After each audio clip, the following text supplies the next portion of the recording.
Boa noite a todos. Meu nome é Ana Lu e hoje eu queria conversar um pouquinho com vocês sobre como podemos sentir a presença de Jesus no nosso dia a dia. Jesus em nós. Antes de começar, eu quero agradecer a Deus e a Jesus pela essa oportunidade de estarmos todos aqui.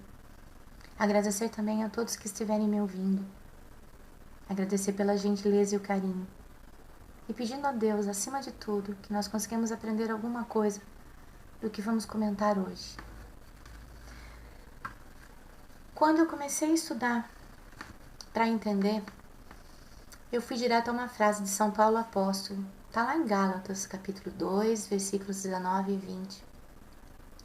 Fui crucificado com o Cristo. Assim, já não sou eu quem vive, mas Cristo vive em mim. Confesso que a princípio isso me trouxe dificuldades de compreensão. Jesus às vezes parecia uma figura tão distante, tão perfeita. Como que ele poderia viver em mim? Um ser ainda com muitos problemas. Mas aí eu comecei a compreender que existem sentimentos que nos afastam de um relacionamento íntimo com Jesus. São sentimentos que nos escravizam, que fazem com que a nossa vibração caia, que fazem com que a gente não consiga entender os mecanismos psicológicos que sim estão atrás das nossas ações, que faz com que a gente vire fazeres humanos, não seres humanos, que nos ocupemos o tempo todo, seja com o que for, para que a gente não tenha um tempo de pensar e analisar. A meditação ajuda muito nessa hora. Eu separei apenas alguns. Não era possível falar de todos esses sentimentos, mas os que eu achei mais importantes para esse momento. Apego. O apego é um sentido de posse. É um sentido que a gente vê muito hoje quando alguém não aceita o término de um relacionamento e pode chegar até a matar o outro. Faz com que a gente acredite que o outro pertence a gente. Faz com que nós vivenciemos todas as dores que essa crença traz. A gente quer que o outro alimente esse vazio que toma conta do nosso espírito. Não entendemos que o apego não é amor. Que apego é aquele que o outro faça e viva de acordo com as nossas crenças. É um profundo desrespeito ao outro. E infelizmente muito confundido com um sentimento maravilhoso que é o amor. A culpa, ela tem seu papel na nossa evolução. Quando essa culpa traz o arrependimento, a seguir vem a reparação. É assim que nós aprendemos com os erros. Vimos o que não deu certo, nos arrependemos de ter feito, corrigimos os nossos caminhos e damos continuidade. O problema é que a culpa, ela pode nos escravizar no sentido de virarmos vítimas. Então o que acontece? Toda vez que você comete um erro, a culpa vem, aí acontece a autossabotagem, a punição, os sentimentos nada dignos, nós nos ferimos com isso. Mas quando vivenciamos a culpa com o vitimismo, nós não mudamos. É como se eu me contentasse em ser o que sou e tá bom assim. O que não é verdade no fundo, né? Então a culpa ela tem seu papel, sim, um papel importante. Mas quando nós deixamos que o vitimismo tome conta, aí sim nós não conseguimos trabalhar mais nada. Uma outra coisa que acontece bastante é o egoísmo. O egoísmo faz com que só o que é nosso seja importante. Primeiro eu, depois eu de novo, e se sobrar um espaço, vou ter espaço para mais alguém. O egoísmo faz com que nós cometamos um dos pecados capitais, um dos 10 mandamentos. Não matarás não se refere apenas ao corpo físico. Não matarás também se interfere a matar sonhos, a matar o tempo de alguém, a sua alegria. A mesma coisa faz o orgulho. O orgulho faz com que a gente, de repente, ache que é melhor do que o outro.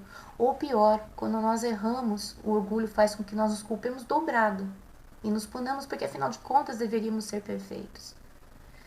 Todos esses sentimentos nos aprisionam a um nível muito baixo de evolução. Não é errado sentir, nós estamos ainda, né, em fase de crescimento. Estamos ainda estudando, mas não nos justifica que a gente não tente mudar. O caminho para isso é a reforma íntima. É o caminho que Jesus nos mostrou para a libertação. São sentimentos que nos levam a um estado espiritual de consciência e de plenitude. Aquele vazio que muitas vezes se sente na alma, nenhum vício, nenhum outro ser humano vai preencher. Porque ele pertence a Jesus, ele pertence a Deus. Nesse cantinho da nossa alma, nós precisamos de bons sentimentos. Nós precisamos nos aproximar de Jesus. E esses sentimentos fazem isso. É um caminho que leva à mudança, e a mudança leva a essa libertação. Também são vários sentimentos, mas eu selecionei só alguns. O amor, a compaixão, o equilíbrio, a gratidão e a paz. Ser gratos, ter amor e ter compaixão. Para mim são os sentimentos mais importantes para que se desenvolva em nós um nível de consciência. Quando esse nível de consciência chegar a esse ponto, nós começamos a desenvolver um autoconhecimento que vai nos mostrar os nossos limites. Nós temos limites. E quando nós não conhecemos nossos limites, pessoas ao nosso redor os testam. Nós vamos acabar percebendo, mas de uma maneira muito mais complicada. E ampliando em nós o auto-amor. Ampliando em nós a vontade de seguir. A gratidão nos eleva a um estado de espírito muito próximo da vibração de Cristo. A compaixão faça com que eu compreenda os meus irmãos e não os julgue. É um sentimento muito nobre, mas não deve ser confundido com pena. Os espíritos evoluídos nos lidam com as nossas mazelas no dia a dia. Se eles sentissem pena de nós, não nos ajudariam em nada. Mas a compaixão faz com que eles nos ajudem com equilíbrio. E isso faz com que nós consigamos atingir a paz interna. Enquanto a nossa paz depender do que está em nossa volta, ela não vai ser conquistada de verdade. A paz verdadeira, a paz que eu busco, a paz que faz falta à maioria da humanidade é a paz interna. Por pior que seja a situação em volta, eu consigo centrar e manter a paz. Eu não estou dizendo que isso é fácil, e nem que no momento talvez a gente não consiga dessa maneira. Mas é uma busca. As buscas têm começo. Só Deus sabe quando vai ter o fim. Amar a Deus sobre todas as coisas e ao próximo como a si mesmo é outra coisa que Jesus nos deixou. Jesus resumiu os 10 mandamentos nessa única frase. Ele mostra que o único caminho para Deus é o amor. E esse amor tem que ser pleno, sem julgamento, sem cobranças. Eu te amo se você fizer assim, assim, assado. Eu te amo se você for como eu quero que você seja. Isso não existe. Os seres humanos amam de maneira diferente. Cada um tem seu jeito de amar. Não é certo nem errado, é apenas o jeito que a pessoa enxerga a vida. São os nossos olhos e as nossas crenças que fazem com que a gente tenha esse ou aquele tipo de amor. Mas o olhar para o outro não precisa ser punitivo. Tem que ser um olhar de amor. A autoestima se mostra cada vez mais necessária, pois amar ao próximo. Como nós vamos fazer isso se nós não amarmos a nós mesmos? Como amar a Deus e ter um relacionamento íntimo com Jesus se nos ferimos constantemente? Nos agredimos. Noites sem dormir porque nos culpamos por alguma coisa. Vícios diversos que prejudicam o nosso organismo. As reclamações constantes que fazem com que as nossas vibrações de angústia, de solidão, de tristeza, de dores físicas só aumentem. A gente precisa amadurecer. Amadurecer e ser autor da nossa própria história, responsáveis pelo que acontece nela. Não culpar a ninguém, a não ser a nós mesmos. E mesmo quando a culpa vem, que venha no sentido de culpa, arrependimento e reparação. Para começarmos esse reforma íntima, precisamos, acima de tudo, despir as máscaras que nos acolhemos. Jesus deixou claro, lá no Evangelho segundo o Espiritismo: mas vossas almas não estão esquecidas. Eu, o divino jardineiro, os cultivo no silêncio dos vossos pensamentos. Jesus está sempre em contato conosco. Ele sabe o que estamos pensando. Ele sabe o que estamos vibrando.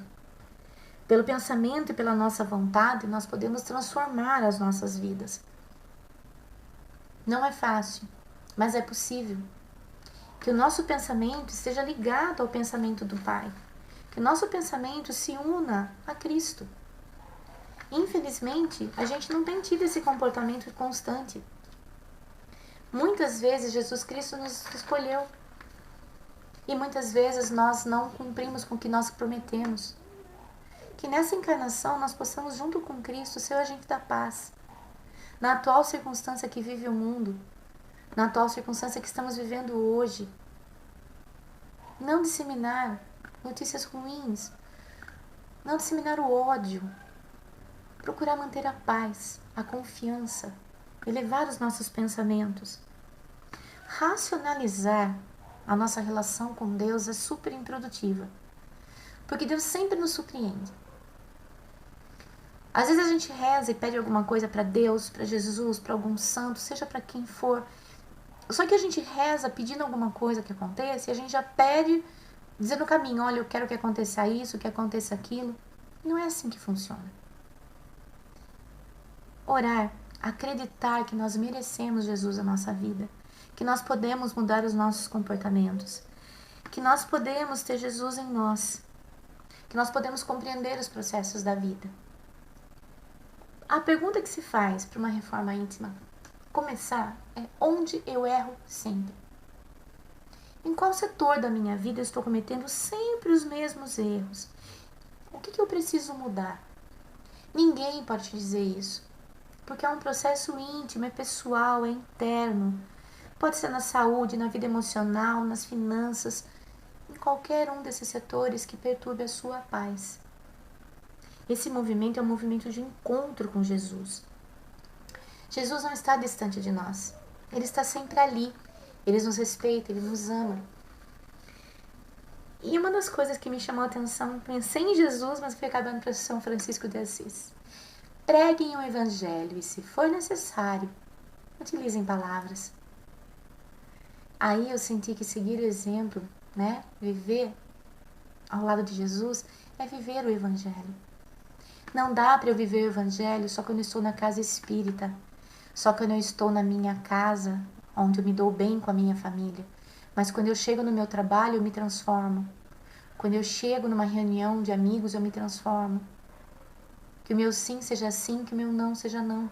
Que eu seja íntegra em minhas crenças. Viver o Evangelho é viver no dia a dia, na sua plenitude.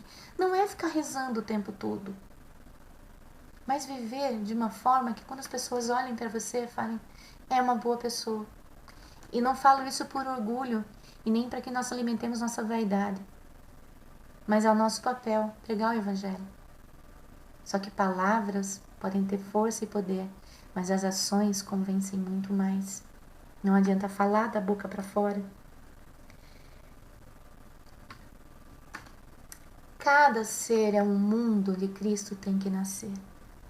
Então, o nosso mundo interno, precisamos entendê-lo como funciona e limpar o nosso mundo eterno do que nos incomoda, do que nos traz dor e sofrimento.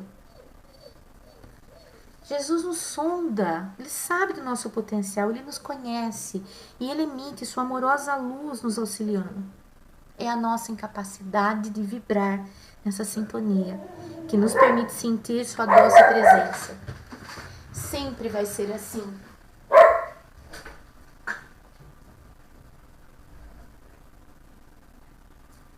Pensem comigo, por um minuto. É fácil estar o tempo todo em sintonia no mundo que a gente vive? Jesus nos pede algum milagre? Ele pede que sejamos santos? Em momento nenhum, Jesus nos pede não milagres, mas que cada um de nós transforme a si mesmo, transforme esse mundo ele tem nascer, o nosso mundo interno, e faça brilhar a luz que existe dentro de nós, que nós possamos ser a transformação, o exemplo onde Deus nos colocou. Porque pequenos gestos e atitudes fazem a diferença no panorama geral. Pode reparar no ambiente de trabalho, na família, nas próprias páginas do Evangelho estão dizendo que o nosso guia para a caminhada na estrada da redenção é Cristo, mas precisamos mudar o nosso interior. Eu não tenho que levar isso para fora. Eu não tenho que ser uma religiosa que reza 24 horas por dia. Eu tenho que entender que isso é pessoal e intransferível, que eu preciso mudar o que eu tenho por dentro, mas sempre, sempre, de acordo com o que eu sinto que precisa ser mudado. Quantas pessoas existem dentro de mim? Eu gosto muito de uma série da BBC chamada Doctor Who. Sou apaixonada por ficção científica. E nessa série, o personagem principal, que é o doutor, ele, de tempos em tempos, ele sofre uma regeneração. Ele troca de corpo e de personalidade. Mas ele traz dentro dele todo o conhecimento dos doutores anteriores a ele. Ele muda tudo de novo, ele não se compreende, ele tem que buscar a sua nova verdade. É bem interessante de acompanhar e eu fiquei fazendo um paralelo com a nossa vida pensando nisso. Quantas encarnações nós já tivemos? Quantas nós guardamos mágoas, decepções, frustrações, mas quantos amores, quantos filhos, quantos pais, quantas alegrias, quantas coisas realizadas. Nós somos um mundo completo, pronto para crescer, para mudar, para se desenvolver. Mas para isso nós precisamos entender que a mudança precisa começar em nós, não é em nenhuma outra pessoa. Para que Jesus se aproxime de nós, nós precisamos acreditar que nós merecemos. Nós precisamos entender que a mudança começa em nós e ter compaixão. Compaixão por nós também. Jesus não invade. Jesus não se impõe. Jesus respeita nosso livre-arbítrio. Jesus, em sua amorosa sabedoria, nos espera. Jesus quer estar em nossos corações, mas precisamos deixá-lo entrar. Jesus não chegou, ele simplesmente esteve sempre conosco. Sempre. Jesus nos respeita tanto que ele está ali do nosso ladinho, batendo no nosso coração. Filhos, me deixa entrar. Me deixa fazer parte da sua vida. Me deixa te amar. Me deixa te orientar. Me deixa ajudar você a levar o seu fardo. Sente o meu coração amoroso que vibra por ti. Será que um dia nós vamos compreender todo esse amor e nos acharmos dignos de merecê-lo? Jesus não veio para quem estava são. Ele veio para nós, os doentes. Doentes de orgulho, de ira, de luxúria. Doentes de inveja, desilusão, ciúmes e mágoas. Ele veio para nos ajudar a purificar nosso coração. Então eu convido a todos a deixar o coração aberto ao seu amoroso convívio. Muita paz e muita luz a todos. Muito obrigada.